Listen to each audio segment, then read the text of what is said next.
আসসালামু আলাইকুম বন্ধুরা, কেমন আছেন সবাই? আমি এতেশাম ম্যানচেস্টার চেথাম হিল থেকে আরেকটা নতুন ব্লগ নিয়ে আসলাম। আজকে সারাটা দিন বৃষ্টিতে কেটেছে, বাট আমার ডে অফ ছিল।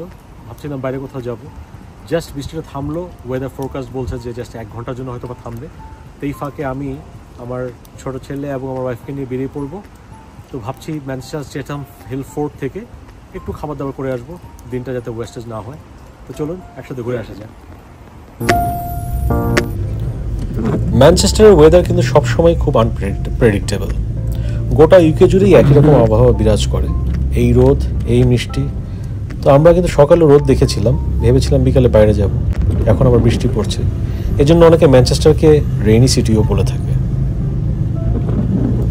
তো যাই হোক, আমরা 5 মিনিটের ড্রাইভেই চলে আসলাম আমাদের চেথাম ফোর্ট মার্কেটে, যেটা আমাদের অত্যন্ত প্রিয় একটা মার্কেট, কারণ ম্যাক্সিমাম বড় বড় ব্র্যান্ডের শোরুম আমরা এখানে খুব সহজেই পেয়ে যাই এবং রিজনেবল দামে প্রোডাক্টগুলো পেয়ে যাই। তো যথারীতি আমরা বুটসের সামনেই পার্কিং করলাম। পুরো মার্কেট জুড়ে অনেক কিছু ঘুরে দেখার আছে, কিন্তু কতটুকু সময় পাবো জানি না। তো আমরা বুটসকে টার্গেট করে এগিয়ে যাচ্ছি, কারণ আপনাদের ভাবি কিছু প্রোডাক্ট কিনবে বুটস থেকে, ও টার্গেট করে আসছে। তো দেখা যাক ওখানে প্রপার ডিলটা পাওয়া যায় কিনা। তো আপনাদের আপু একটা হেড অ্যান্ড শোল্ডারের স্পেশাল হেয়ার গ্রোথ ট্রিটমেন্টের একটা শ্যাম্পু ছিল। এখানে দেখলাম এটা 6 পাউন্ড। তো ইউকেতে কিন্তু একটা মজার ব্যাপার হচ্ছে, বিভিন্ন দোকানে বিভিন্ন রকমভাবে প্রাইসের অফার চলতে থাকে, সেটা খেয়াল রাখতে হয়। তো আমরা সুপার ড্রাগে খোঁজ করে দেখব এটার দাম কেমন। তারপরে অর্ডিনারি সেকশনে চলে গেলাম, সেখানে অবশ্য দেখলাম ও যেটা খুঁজছে অর্ডিনারি নায়াসিনামাইড 10%, জিঙ্ক 1% সিরাম, এবং যেটা আরেকটা খুঁজছিল সেটা হচ্ছে সাইক্লিক অ্যাসিড 2%। এখানে দাম যাচাই করার কোনো অপশন নাই, কারণ এটা একমাত্র বুটসেই পাওয়া যায়। বুটস থেকে বেরিয়ে আমরা হাঁটতে লাগলাম সুপার ড্রাগসের উদ্দেশ্যে, কারণ যেমনটা বলেছিলাম ইউকের এটা একটা বিশেষ ব্যাপার, সবসময় কোনো না কোনো অফার লেগে থাকে, চোখ কান খোলা রাখতে হয় বিশেষ অফারটা পাওয়ার জন্য।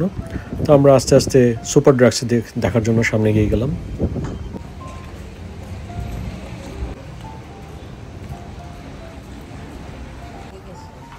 আরেকটা জিনিস হচ্ছে, প্রায়ই বাই 1 গেট 1 অফার চলে, সেটাও পাওয়া যায় কিনা দেখা যাক। তো আমার সুপার ড্রাগস সামনে চলে আসলাম।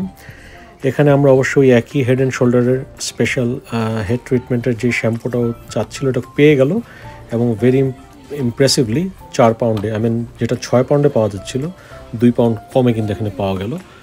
তো আমাদের লাভই হলো দাম যাচাই করাতে।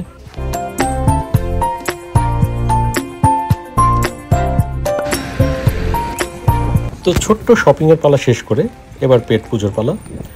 যথারীতি বৃষ্টির দিনে গরম গরম চিকেনের চেয়ে ভালো কিছু হতে পারে বলুন তো? আর তাছাড়া আমার ছোট ছেলে যেখানে আছে, ওর প্রিয় চিকেন তো হতেই হবে।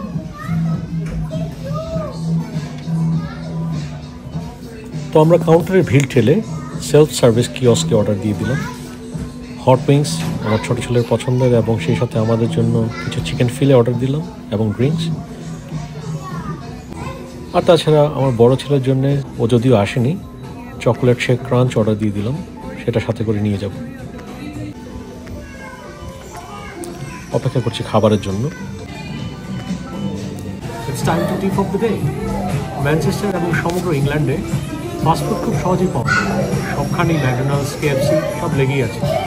এত কিছুর মাঝখানে চেষ্টা করুন সপ্তাহে অন্তত 4 থেকে 5 দিন বাড়িতে খাবার, এবং 1-2 দিন বাইরে খেলে ক্ষতির কিছু নেই। তাতে স্বাস্থ্য ভালো থাকবে, টাকাও বাঁচবে, এবং রেগুলার কিছু নতুন কিছু পাওয়ার আনন্দও পাওয়া যাবে। ও আমাদের খাবার রেডি হয়ে গেছে, চলুন কালেক্ট করে নিয়ে আসি।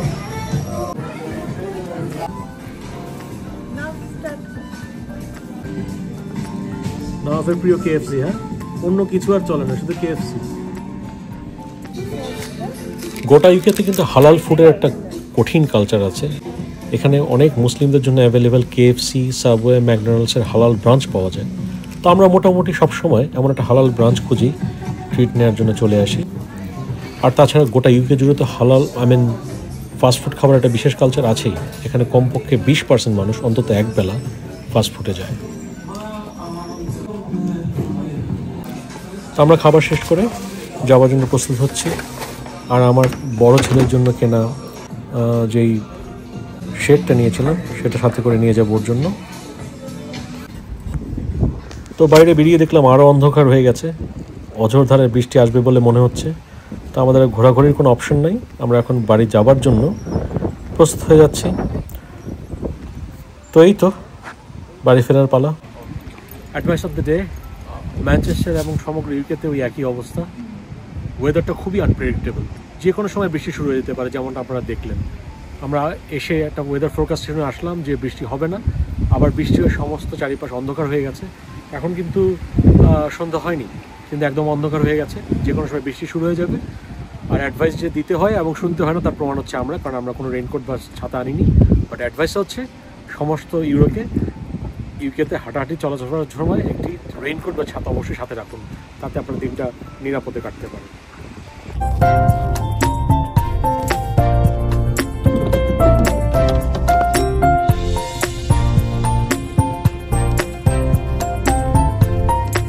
তো আবারও বৃষ্টি শুরু হওয়ার আগেই আমরা রওনা দিয়ে দিলাম বাড়ির উদ্দেশ্যে, বৃষ্টি শুরুর আগেই বাড়িতে পৌঁছানোর উদ্দেশ্যে।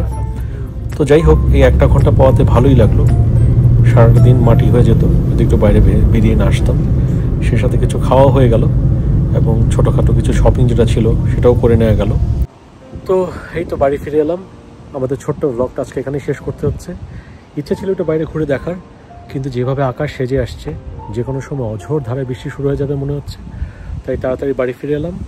তো আমাদের ব্লগটা ভালো থাকলে লাইক এবং শেয়ার করবেন, এবং প্লিজ আমাদের চ্যানেলটা সাবস্ক্রাইব করুন।